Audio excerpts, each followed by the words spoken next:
At the heart of a lake on the grounds of Althorp House in Northamptonshire sits a small island, encircled by trees Diana cherished, within an estate that has belonged to the Spencer family for more than 5 centuries. That is where she was laid to rest. Not inside a royal crypt, not in a public cemetery, but on Spencer land under Spencer stewardship, entrusted to her brother Charles, the ninth Earl Spencer. And that fact, which may seem like a simple biographical detail, is actually the key structural reality behind everything that follows in this story. Because this detail is not ceremonial, it is foundational. Charles Spencer controls the place where his sister is buried. He oversees access to her personal papers, her home video recordings, and her handwritten letters. He decides who may tell the story of the woman resting on that island, how that story is told, and under what circumstances. He has occupied that position for nearly 3 decades. And in early 2026, according to extensive reporting across royal commentary and entertainment media, he reportedly used that authority in a way that has created shockwaves on both sides of the Atlantic. For years, the Sussex brand has rested on a particular foundation, not merely Netflix agreements, Spotify contracts, or lifestyle ventures, but something deeper and more enduring, the connection to Diana's legacy. The suggestion that Harry embodies her spirit and that Meghan in some meaningful way carries that legacy forward. That foundation has reportedly suffered a significant setback, and it did not come from a palace source or a tabloid headline. It reportedly originated from within the walls of Althorp itself. Tonight, we are examining the entire story, who Charles Spencer is, and why his views carry a level of authority that very few people can match when it comes to Diana. What was reportedly proposed, and what reportedly occurred when he reviewed the project. The pattern of Diana-related branding that has emerged over recent years, and what this reported rejection could mean for what may be the Sussex operation's most valuable remaining content asset.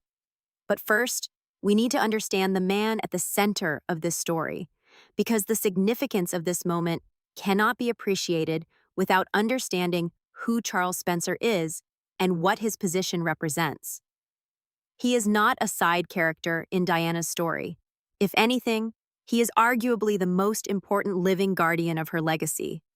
He was her brother, her closest blood relative, and one of the very few people who knew the private Diana, rather than the global figure the world came to know.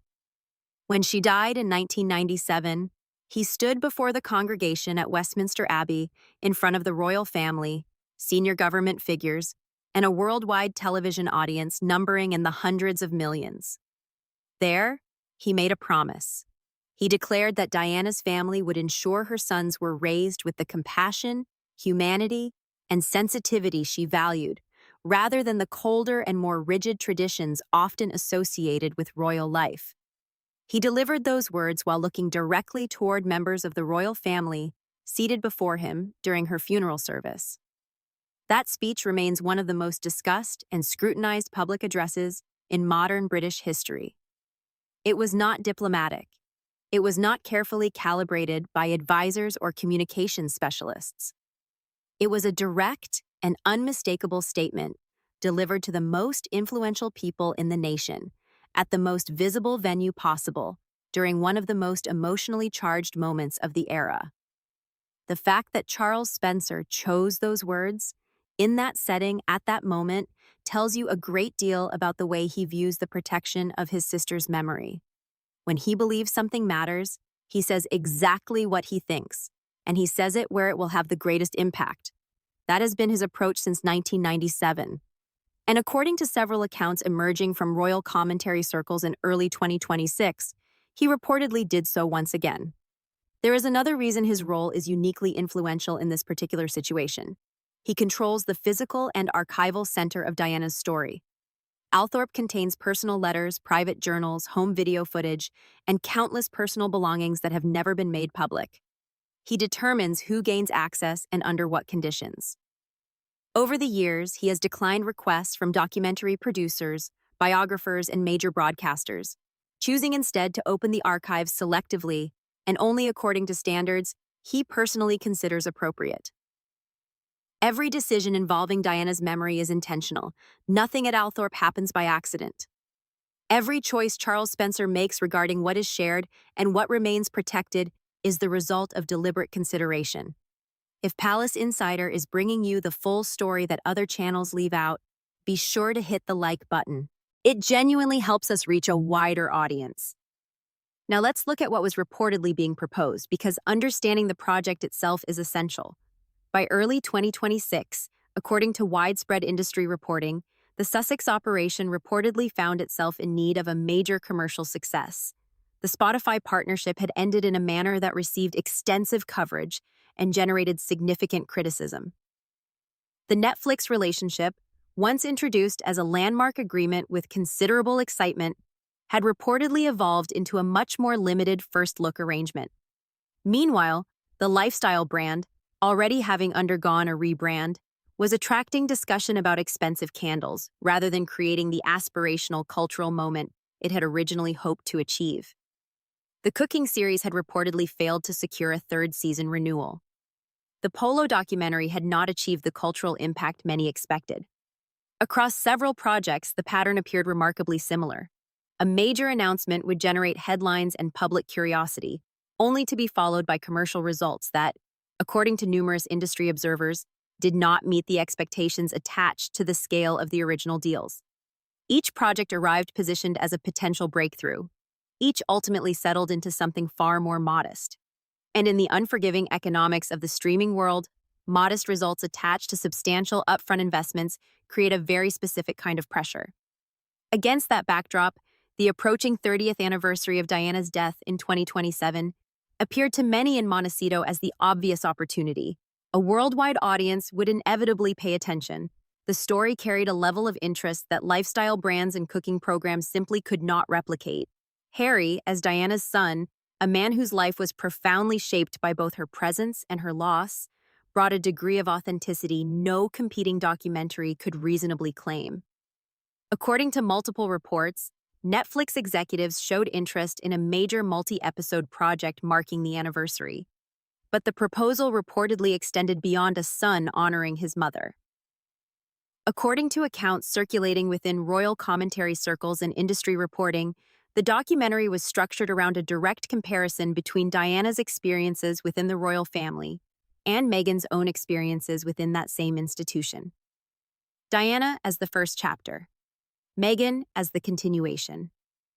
The central argument reportedly suggested that both women had been shaped by the same institution, subjected to the same hostile media environment, and affected by similar experiences of isolation, lack of support, and institutional pressure.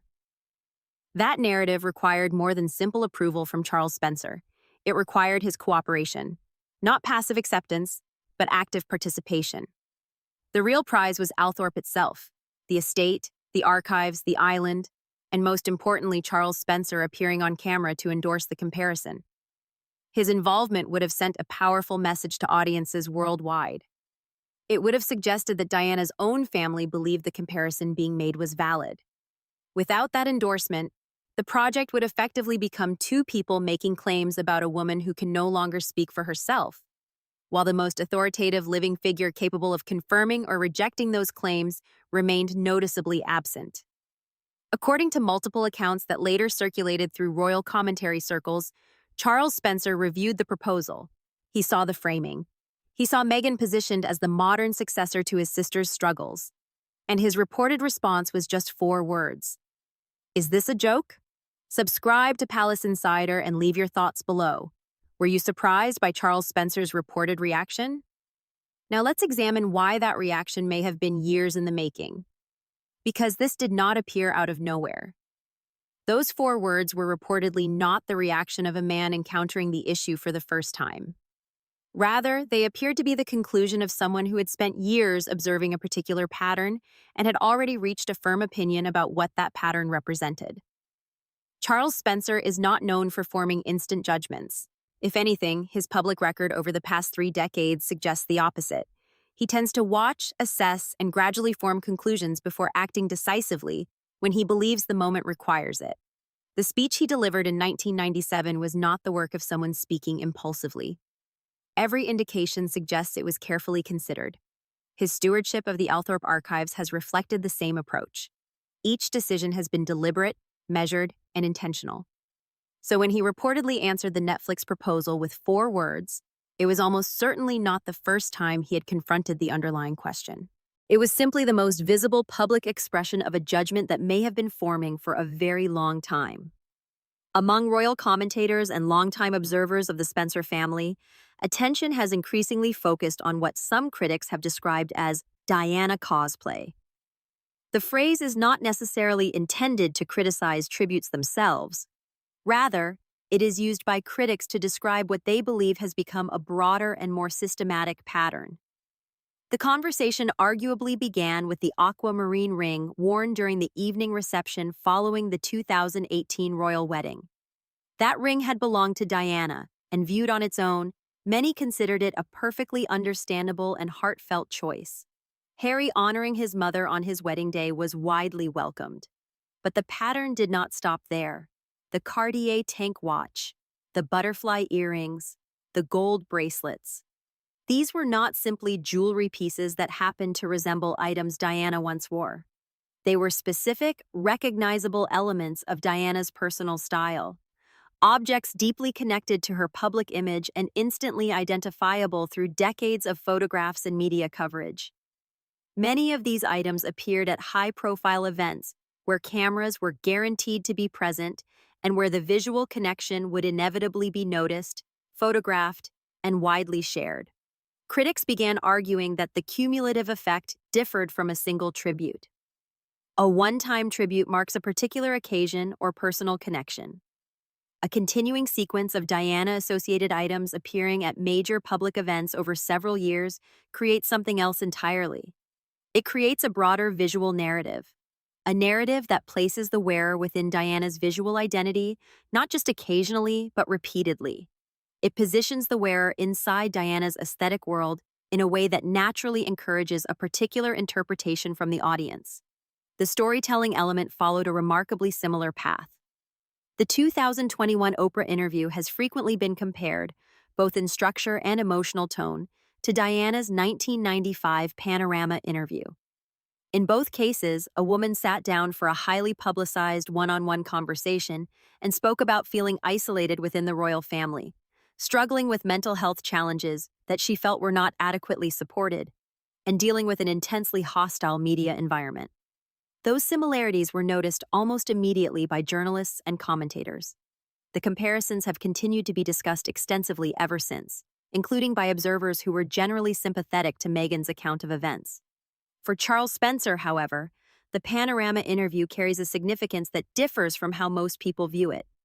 He has spoken publicly about the grief and regret he continues to feel regarding the circumstances surrounding that interview. Circumstances he has described as involving manipulation and the exploitation of his sister during a vulnerable period in her life. That burden is something he has carried for nearly 3 decades. From that perspective, seeing another interview with a similar structure and emotional framing, described in some circles as Diana's spiritual successor, was reportedly not viewed as the tribute many intended it to be. By 2025 and continuing into 2026, the parallels were becoming increasingly direct, both in media coverage and visual presentation. Professional photo shoots invited comparisons to some of Diana's most iconic portraits. The Sussex narrative was more frequently framed as the story of a woman confronting a powerful and unsympathetic institution. The Diana comparison often did not need to be stated outright. The imagery and language did much of the work on their own. Rather than explicitly making the comparison, audiences were being guided toward it. Watching this gradual accumulation of choices from Althorp over several years, Charles Spencer would likely have been forming opinions long before any Netflix proposal arrived on his desk.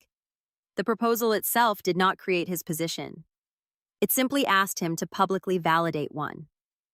Now let's discuss the practical consequences of this reported rejection, because the strategic implications are significant. According to multiple industry accounts, the planned 2027 anniversary project represented perhaps the most substantial remaining content opportunity within the Sussex pipeline. Diana's story commands worldwide attention in a way that lifestyle programming and niche sports documentaries simply cannot. The 30th anniversary was a genuine cultural milestone, one with a built-in audience that no marketing campaign could manufacture. And Harry's involvement would have provided a level of authenticity no competing documentary could hope to match. Without Charles Spencer's participation, however, the project becomes something fundamentally different. A documentary built around Spencer family archives, supported by Diana's own relatives, and featuring the cooperation of the man who has overseen her legacy for nearly 30 years, is one kind of project. It carries the authority of family endorsement. It signals to audiences that the people closest to Diana believe the story is both accurate and respectful. A documentary built primarily on publicly available footage and the testimony of Harry and Meghan, while proceeding despite the known opposition of the Spencer family, is something else entirely. It lacks that family endorsement.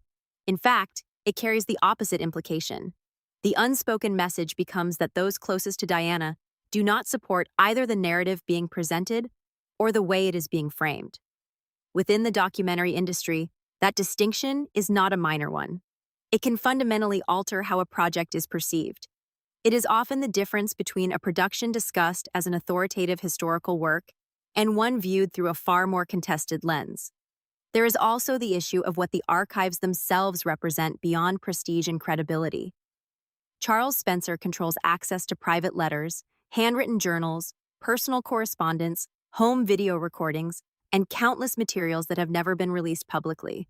According to reports, access to those archives was a central component of what the Netflix proposal sought to obtain.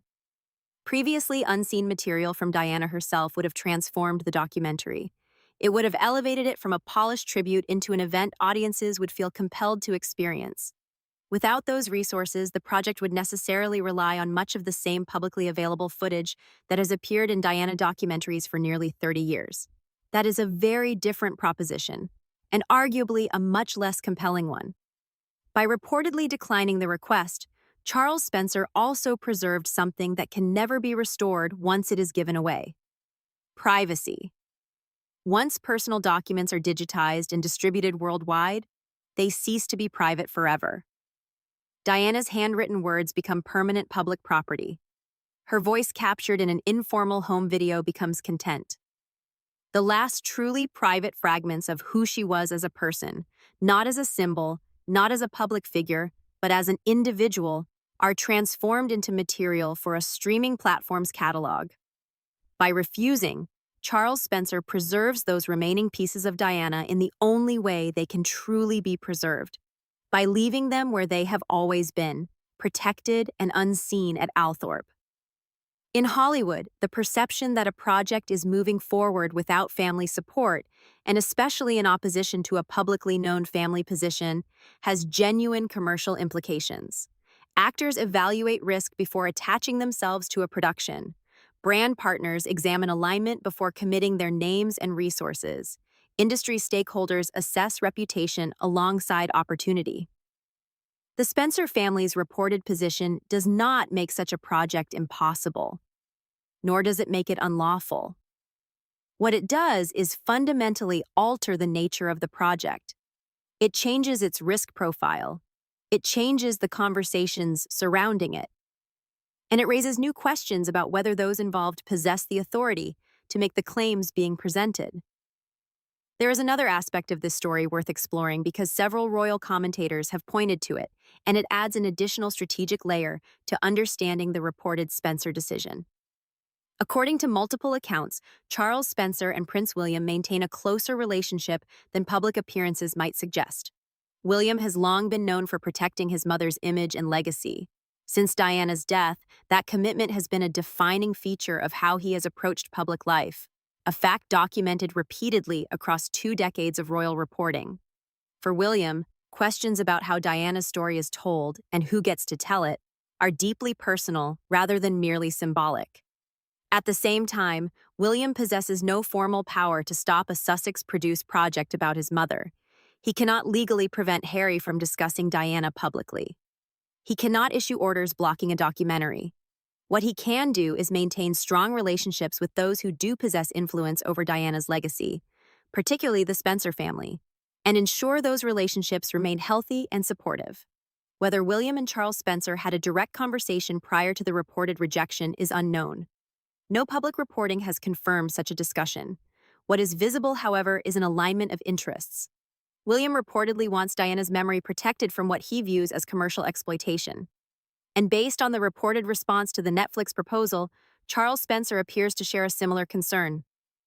When two individuals hold the same view and maintain regular contact, explicit coordination is not always necessary for them to reach similar conclusions.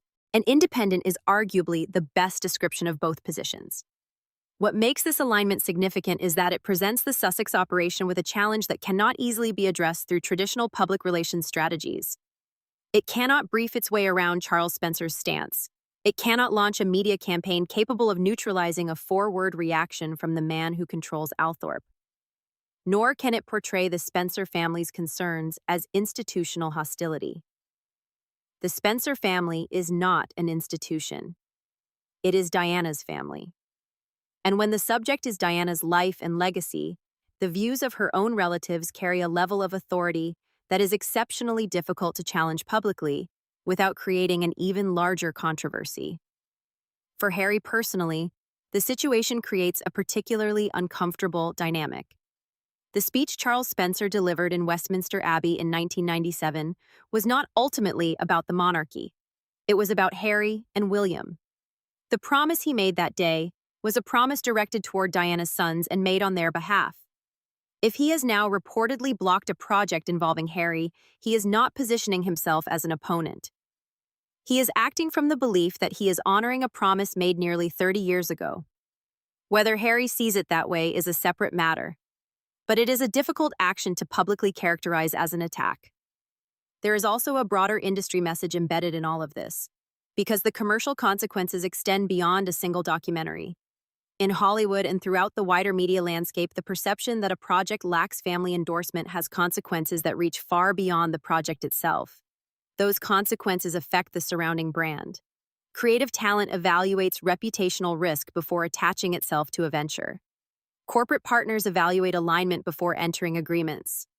Investors consider long-term viability before committing resources. When the brother of the central figure in a story has reportedly dismissed the project as a joke, the calculation changes for everyone involved. And that shift affects more than the documentary itself. It influences perceptions of the Sussex content operation as a whole. The reported Spencer rejection becomes more than a single decision. It becomes a signal, a data point that informs how the market evaluates the broader Sussex brand and the stories it is attempting to tell. And according to critics, it is not a particularly favorable signal. The silence at Althorp remains. This time, however, it is Charles Spencer who has chosen to preserve it. What remains to be seen, and what the coming months may ultimately reveal, is whether the Sussex operation can develop a major content strategy that stands independently of the Diana connection. The 5 years since 2020 have shown that lifestyle programming, cooking content, and polo documentaries simply have not delivered the audience engagement necessary to justify the scale of the original Netflix agreement. The Diana Anniversary Project was widely viewed as the opportunity that could change that dynamic. Without Charles Spencer's endorsement, however, that opportunity appears significantly diminished, not eliminated, but fundamentally altered. Its nature has changed in ways that directly impact both its commercial potential and its prestige value. A Diana documentary created with the active participation of the Spencer family is a major cultural event. A Diana documentary produced without that participation and under the shadow of reported Spencer family opposition is a very different proposition altogether. It carries a different level of risk. It enters the marketplace under different assumptions, and it invites an entirely different conversation. Whether Netflix chooses to move forward under those circumstances and what form the project might ultimately take if it does are questions the industry will be watching closely. But the larger issue extends beyond a single documentary. The more important question is whether the Sussex brand possesses a long-term content strategy capable of standing independently, without relying on the Diana connection as its central pillar. That is the question the reported rejection from Althorp has now placed squarely at the center of the discussion. Because if the answer turns out to be no, then the consequences extend far beyond one anniversary project. the island at Althorp remains where it has always been, and the silence surrounding it remains under Spencer control. The promise made at Westminster Abbey in 1997 appears to continue shaping the framework through which Charles Spencer approaches decisions involving his sister's legacy. And the 4 words he reportedly used when responding to the proposal, "Is this a joke?" have now become part of the public conversation surrounding the Sussex brand in a way that no carefully crafted media strategy is likely to erase anytime soon. The silence at Althorp has returned, and this time it is Charles Spencer who has chosen to preserve it. He has done so with the same measured approach and deliberate judgment that have characterized his stewardship of Diana's memory for nearly 3 decades.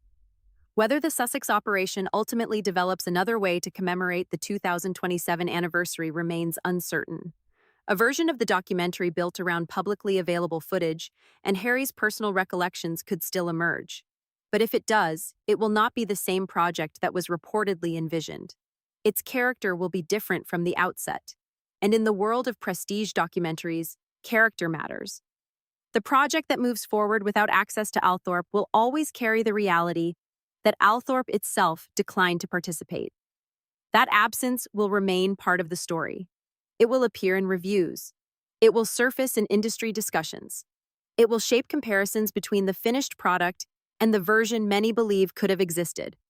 And the 4 words reportedly attributed to Charles Spencer will likely linger in the background of every major conversation surrounding whatever content the Sussex operation ultimately releases in 2027. That is the unique and lasting significance of a rejection from the person who controls the gate. According to the reports, the gates of Althorp remain closed. Was Charles Spencer right to keep them that way? Or should Harry have been free to tell his mother's story in his own voice without needing approval from his uncle? Let us know what you think in the comments below. Be sure to subscribe so you don't miss the next video. And if this story gave you something to think about, the like button is right there waiting. Thanks for watching, and we'll see you in the next one.